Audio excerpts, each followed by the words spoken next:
Well, happy whatever day this is that you're watching today. This is Richard Rosen on behalf of Green Burial Manitoba with another educational interview to bring to you. And today we have uh, our special guest is Mr. Brett Shenback. And Brett is the cemeteries administrator for the Municipal Cemeteries branch of property planning and development for the city of Winnipeg. That's quite a mouthful of title and department and things. So, Brett, welcome and thank you for joining us here today. Yeah, thanks, Richard. Thanks for having me. I appreciate this. So I'll just so everyone knows what Green Burial Manitoba is all about. We were organized back in February 2021, and it's a resource for information and activities on the green burial movement in the province, and also a resource for other areas of the country and the planet that are expressing a strong interest and showing some success of green burials. We work with, support, and follow the principles of the Green Burial Society of Canada to advocate for the adoption of environmentally responsible and sustainable funeral service practices and bereavement care practices. We'll help assist organizations and businesses and governments and individuals adapt and implement green burial standards, and help with the creation of standards and best practices for our industry. And we'll work in collaboration with other organizations promoting green burial and advocates around the planet. And just so that everyone is aware, all of the interviews and everything that we do here in Green Burial Manitoba is a collection of information and is not an endorsement for any particular product or service. So with all of that said, Brett, maybe tell us a bit about yourself and the work of the Municipal Cemeteries branch. Sure. So I've actually been with the city of Winnipeg since about 2008, all with the Planning, Property, and Development Department. My background is actually in urban planning, and I was an urban planner with the city for about a decade before transitioning to my current role as Municipal Cemeteries Administrator. So I've been in this role for almost 2 years now. Some folks don't know this, but the city of Winnipeg actually owns and operates 3 cemeteries: Brookside, Transcona, and St. Vital. So all 3 are municipally operated facilities. Brookside being by far the largest in terms of size and number of burials. So I was shocked to learn this when I came into this role, but there's been over 100,000 burials that have taken place at Brookside Cemetery, the first in 1878. So all sorts of history here at Brookside Cemetery. We have a field of honor with over 10,000 veterans that have been buried, which is one of the largest in the country.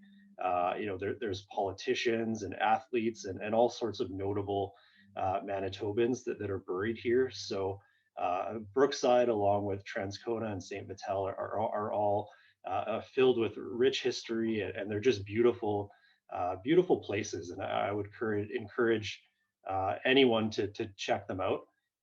Like I say, they're really beautiful. Staff do an amazing job of maintaining them to a very high standard, and all 3 cemeteries they're open. We continue to provide a range of traditional casket and cremation burial options to the community, and on average, we do about 800 burials across our 3 cemeteries each year. So they're pretty busy, active places.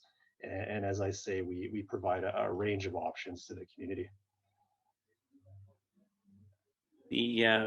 A couple of things that really strike me about the cemeteries are the other activities that have gone on over the many decades. And you mentioned about the veterans, and some of the ceremonies pre-COVID that have been held. The candlelight ceremony is one in usually September or October. Always feel for the poor piper when he's trying to pipe, and it's always such a cold time. But it's a wonderful place for reflection, and just seeing some names and some really nice histories of some of our our former Winnipeggers. But it's also a heart walk too, isn't it? There's two. I think it's the is it the Heart Society that has the two pathways through the cemetery for the heart walk. I think I've seen. That's correct. Yeah, and Yeah. we do have some information in our office here, some pamphlets that folks can come by and check out if that's Mhm. something they're interested in. But Mhm. yeah, if you haven't been to Brookside before, the road network is very interesting, and it provides lots of options for running and walking, Mhm. and we do see a lot of folks who take advantage of some of those opportunities here at the cemetery. It's very much a park-like setting, Mhm. very relaxing, and a great place for reflection I tend to run during Mhm. my lunch hour. Mhm. I've got great proximity to this amazing space, Mhm. so and lots of others do as well. Yeah. Absolutely. Tell us, how are things going with progress in relation to offering green burial services? Yeah, so I mean, with green burials, I often say, or like to say, what's old is new again. And I think Mhm. that, with green burials, while they've maybe gained in popularity in recent years, or there's been more discussion about green Mhm. burials, it's not entirely a new thing. Like as you know, Richard, a lot of the key principles associated with green burials are no embalming, the direct earth burial, so in a shroud or biodegradable casket with no liner, an ecological restoration or conservation component, so often naturalizing those specific areas, communal memorialization, so no individual markers, using land efficiently. Like these are all principles that were embraced years ago, and even to this day, Jewish and Muslim burials embrace many of those sort of principles as well. Mhm. So at all three of our cemeteries today, our bylaws do allow for burials that do embody some of those principles. So we don't require that the bodies are embalmed. We don't require concrete liners or caskets, and we don't require memorialization. So you're not required to place a headstone either. So you can have what I would say is a greener burial option. Mhm. Um, and we've seen many interments across all three of our cemeteries that do embrace some of those principles. We also at Transcona Cemetery have a hybrid green section that has its own rules and regulations. So within that section, interments can only be made using a sheath or biodegradable casket, and we don't allow a concrete liner within that specific section. So for those interested in green burials, there are some options today at all three of our cemeteries for burials that embrace at least some of those green burial principles. It's a as you said, it's something that's new, but it is old, and it's as I always say, there was a time when there was no industry that actually helped. There was no funeral industry. It was people. It was just folks that just took care of the dead themselves and arranged. As the city gets bigger, then it becomes a little bit more organized and a little bit more formalized, and industry came in, and we as a funeral industry started to come and help. But it's to return Mhm. to a simpler way, and that's what this is all about: is to really maintain um, cemeteries into, if you can, an existing one. If there is properties to find spaces that are can be used as green burial exclusively, and I guess that's some of the things that cemeteries are thinking of too, all over the place. And I know that just from our knowing of the Green Burial Society of Canada, there's 10 cemeteries now that are certified green burial cemeteries. Uh, Tell us a bit about what's happening within the city of Winnipeg and under your mandate. Is there any future development plans for green burial to be expanded? Yeah, it's definitely something we're looking into. So across our three cemeteries, we have a land area of about 270 acres of which about 3/4 is developed. So we still have 25% of our land base available to accommodate future development and growth of the cemeteries. That's about 67 acres of land that's available. So we have lots of room to grow. Right now, we've actually recently engaged a consultant to help us on a business plan to kind of help us um, move our operations forward over the next few decades. And they're looking at, among other things, options for the cemetery to consider going forward. One of those options that they're looking at is green burials as a potential option that we can provide to the community going forward. So they're working through that. So while we do, I mentioned earlier, we offer options that are greener. We think there could be an opportunity to kind of take that practice a step further and embrace more of those principles that we talked about associated with green burials.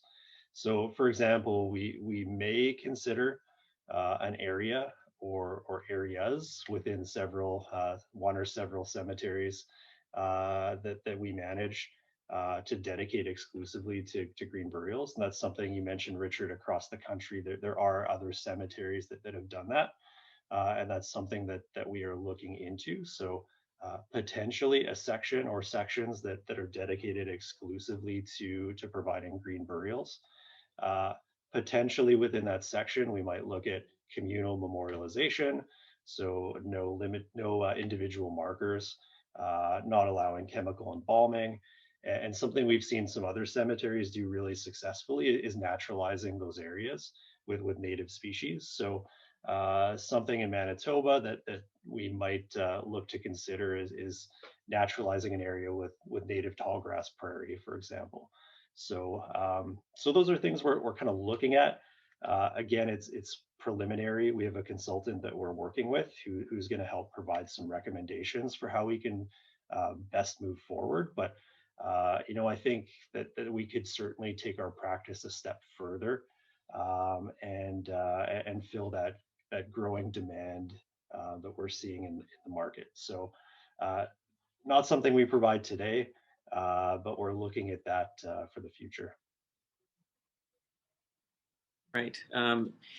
Just thinking when you mentioned about the demand, I guess you or your staff would be receiving a few calls about green burials, or folk curious about green burials at all, or We do. yeah. So we do get calls from folks who are interested in a green burial or inquiring about options that are greener in nature.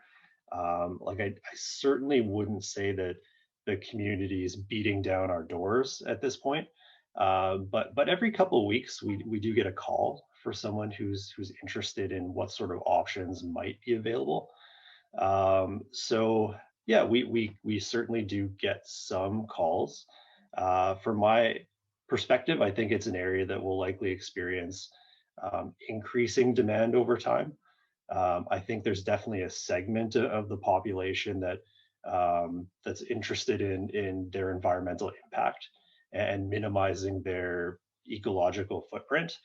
And this is essentially their last act on this earth. And for folks who have been very conscious about their environmental impact, they want to make sure that that's carried forward through their final act as well. And so I think that for some folks, green burials really align well with their own personal values. And I think that green burials are a great option for folks who have that sort of mindset. And are just interested in an option that has less of a detrimental impact on the environment compared with other options that exist today. So there's demand. We definitely get calls to perform interments for folks who are looking to be buried in a shroud, a biodegradable casket, perhaps don't use any sort of form of memorialization. But again, I think demand is fairly modest at this point, but I could definitely see it growing over time. Um, as we mentioned earlier, green burials, like as a concept, is still fairly new in Canada. It's still a bit niche. So I think as awareness grows and people realize that this even exists as an option, I think we'll see that growth accelerate over time. Yeah, and I think Manitoba and Saskatchewan too have been we're following. It's almost like we kind of wait and see. Like, let's see how it takes off, and then we'll pick and choose the best of all of the jurisdictions and create our own pathway, which is sometimes better. But you're right, it is growing. It is coming. With ourselves here as Green Burial Manitoba and as other funeral service providers and suppliers come on and start offering more choice and more opportunity to talk about it, I think it'll grow. Your phone will be ringing a little bit more than what it is. So, but Yeah, I think so. And I've only been in this role for a couple of years now, but mhm. even over the last year or so, I can sense there's a little bit more interest. It's definitely, even in my short time, it's the interest in the community seems to be growing. So I think it'll only continue to grow into the future. Yeah, I think you're right. And there's really not it really doesn't hit a demographic or any particular group of um, people. It's all over. I don't know if you've experienced this, but I've certainly talked to people from their 80s into their 30s, and it's all over. Of we agree with this. As a 30-year-old, folks are understanding the importance of sustainability, and as an 80-year-old, they remember what it was used to be like. So. Um, Yeah. we're crossing ages, we're crossing cultures, we're crossing all sorts of traditions and values, and it's just being sustainable. So, and as you said, it's really it's your legacy. It's you've got that one more thing to do.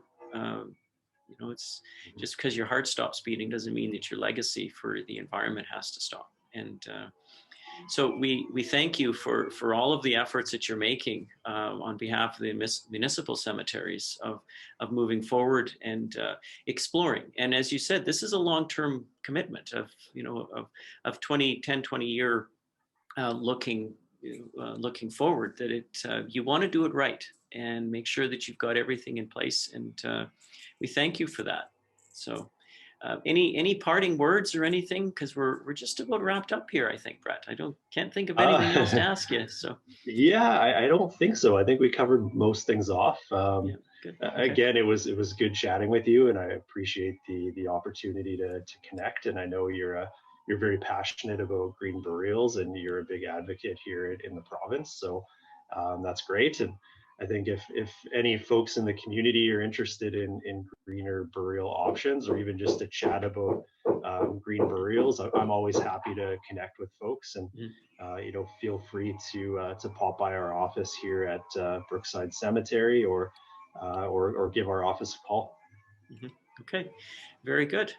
Well, thank you very much, Brett, and we appreciate. And I'm sure we'll probably catch up to you maybe in a year or so, and just to do a so how are things going interview. Just we'll go from there. So. Yeah, yeah. Hopefully, we'll have some progress to discuss at that Oh, point. absolutely. Yeah.